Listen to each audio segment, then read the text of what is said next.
Come and see.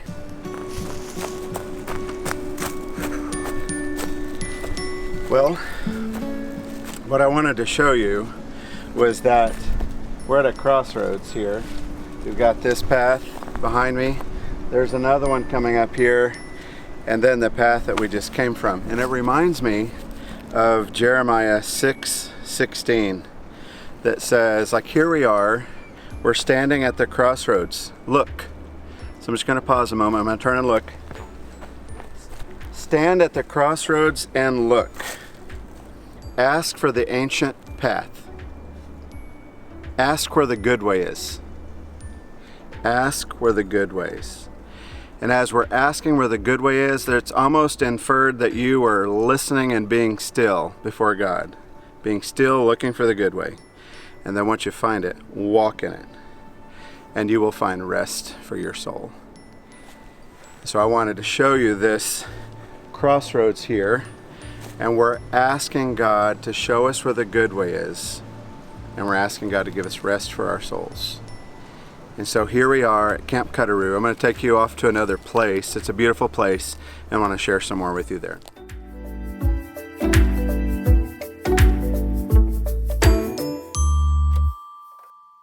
All right, so this is one of the most beautiful places here at Camp Cutteru, and I want you to know that that's the name that I used in the first video.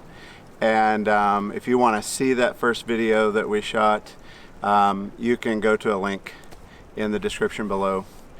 It's the name that's on the lease, and I'm not sure we'll keep that name forever, but we just came from a crossroads, and we're up on a high spot looking over Rush Creek. So Rush Creek runs year-round. There's actually a natural artesian well back behind me, about a quarter of a mile, maybe 500 meters away. And it just runs down and it goes into Milford Lake.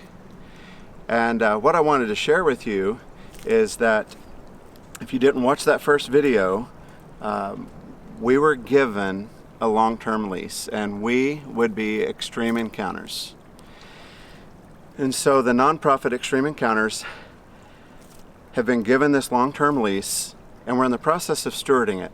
And like many of you, COVID has made an impact.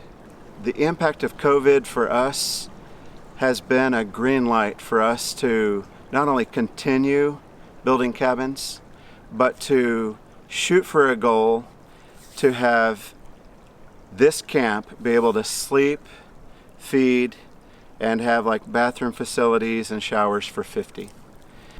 Volunteer Christian builders have contacted us and say they want to come back.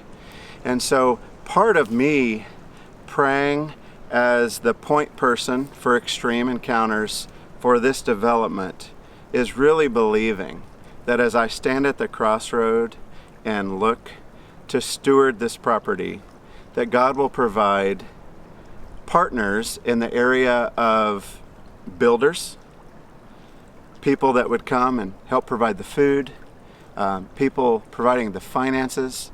And so as we look at this beautiful property and think of it not only blessing like me personally, I just spent 4 hours of silence and solitude this morning practicing the very thing we want to help pastors and businessmen, homeschool moms, people of every race, people of every shape and size, to be able to come here, slow down, and to experience God while they're being still, that they would really know Him. So one of the things that we want to be able to do before we build our shower house, which would be more of a conventional bathroom and shower operation, is to upgrade our current outhouses, and they're really in poor shape.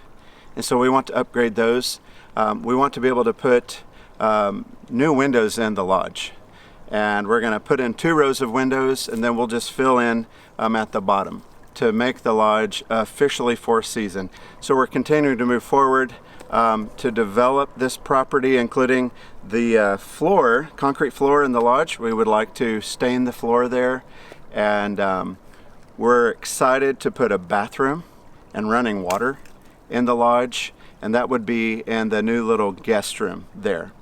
So if God is calling you to help on the serving team as it relates to helping build and do some of the manual craftsmanship, electrical, plumbing type labor, or feeding that team, or giving financially, then you can go to our website, which is extremeencounters.org.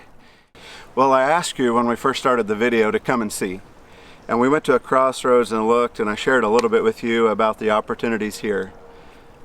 I encourage you to pray and to see if God wants you to be a part of this. If so, let us know. It's so good to know so many of you already personally, but if you're someone we've never met, we look forward to meet you. God bless you.